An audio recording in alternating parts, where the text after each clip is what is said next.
শ্রাবণ মাসের মধ্যে বাবার সুন্দর একটি মন্দিরে আমরা চলে গেছিলাম পুজো দিতে। তো সোমবার আমরা যাওয়ার সাহস করিনি, যেহেতু সোমবারটা প্রচণ্ড পরিমাণে ভিড় হয়। আর কোনো একটা কারণে ভেবেছিলাম যাবো, কিন্তু সোমবারটা আমাদের যাওয়া হয়নি। তার জন্য আমরা ডিসাইড করি যে বুধবার যাবো, যেহেতু শনি ছুটি থাকে বুধবার। সোমবার তো আমরা যেহেতু ব্রতও করছি না সেইভাবে, শুধু পুজোটাই দেবো, নিরামিষ তো খাচ্ছি। তাই জন্য মায়ের এই সুন্দর শাড়িটা পরে ফেললাম। আর এই যে তার সঙ্গে কী কানের পরবো সেটাই খুঁজে পাচ্ছিলাম না, তাই ওই কানেরটাই পরলাম। আর এই চুড়িটা যখন কিনেছিলাম ভাবলাম কিসের সঙ্গে পরবো, তাই আজকে ভাবলাম পরে পুজো দেওয়া যাক। চুড়িটা পরে নিলাম। আর এই যে আমি রেডি হয়ে গেছি দেখো। আর মায়ের এই সুন্দর শাড়িটা আজকে আমি ভাঁজ ভেঙেছি প্রথম।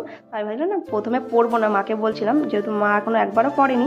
মা বলছে না, প্রথম যখন পুজো দিতে যাচ্ছিস নতুন শাড়ি পরে যেতে হয়। তো আমাকে কেমন লাগছে অবশ্যই কমেন্ট করে জানিও। ব্যাস এখন না অনেকটা বেশ লেট হয়ে গেছে, তখন বাজে ওই 1:30টা মতো। আর বাড়িতে যেহেতু কাজ হচ্ছিল একটু দরজার, তাই জন্য অনেকটা টাইম লেগে গেছে আমার রেডি হতে। আর যেহেতু সোনারও গাড়িটা প্রবলেম করছিল, তাই সারাতে দিয়েছিল, তাই জন্য আরও বেশি দেরি হয়ে গেল। ব্যাস দুজনে মিলে বেরিয়ে পড়েছি। আর এই যে যেতে যেতে দেখো, এই যে দেখতে পাচ্ছ তোমরা, এটা কি বলো তো? এটা তো সায়েন্স সিটি। তো সায়েন্স সিটি যেতে যেতে চোখে পড়লো। তারপরে এই যে আমরা পৌঁছে গেলাম ভূতনাথ মন্দিরে। আর এখন আমরা নিয়ে নেবো ফুলের ডালা। আর এই যে নিয়ে নিয়েছি, এই ফুলের ডালাটা নিয়েছে 80 টাকা, এর সঙ্গে একটা জলের ঘটও দিয়েছিল। এই যে ভূতনাথ মন্দির তোমরা দেখতে পাচ্ছ, অনেকেই হয়তো নাম শুনেছ।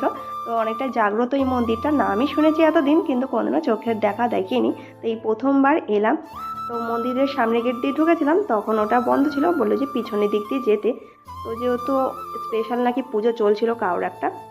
তারপরে এখানে আমরা দাঁড়িয়েছিলাম মন্দিরে, বললো 2টোর সময় গেটটা খুলবে, এখনও 10 মিনিট বাকি। তো 10 মিনিট ধরে আমরা না দাঁড়িয়েছিলাম, অনেকক্ষণ দাঁড়িয়েছি। তার মধ্যে ভিড়টাও না বেশ অনেকটা বেড়ে গেছে দেখতে পাচ্ছ।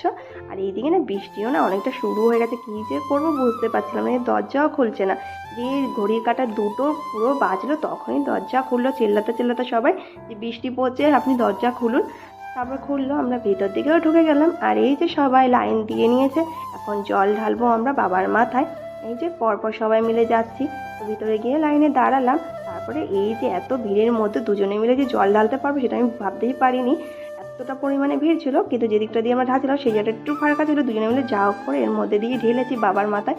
বুধবার এসেছি, ভাবলাম যে সোমবারটা প্রচণ্ড পরিমাণে ভিড় হয় তাই জন্য, কিন্তু বুধবারেও এসে দেখছি বেশ অনেকটাই কিন্তু ভিড় হয়েছে। তাহলে সোমবার আসলে না জানি কি হতো। যাই হোক, তারপরে বেরিয়ে পুজো থেকেই দেখলাম কি জোরে যে বৃষ্টি শুরু হয়ে গেছে। একটা মন্দিরের সামনে দাঁড়িয়েছিলাম অনেকক্ষণ বেশ, তারপরে একটু কমাতে বৃষ্টিটা, ব্যাস বেরিয়ে পড়লাম একটুখানি গঙ্গার ঘাটটা ঘুরে আসতে। আর গঙ্গার ঘাটটা দেখো এই যে কতটা যে সুন্দর লাগছে, এখানে আসলে না মনটা তো শান্ত হয়ে যায়।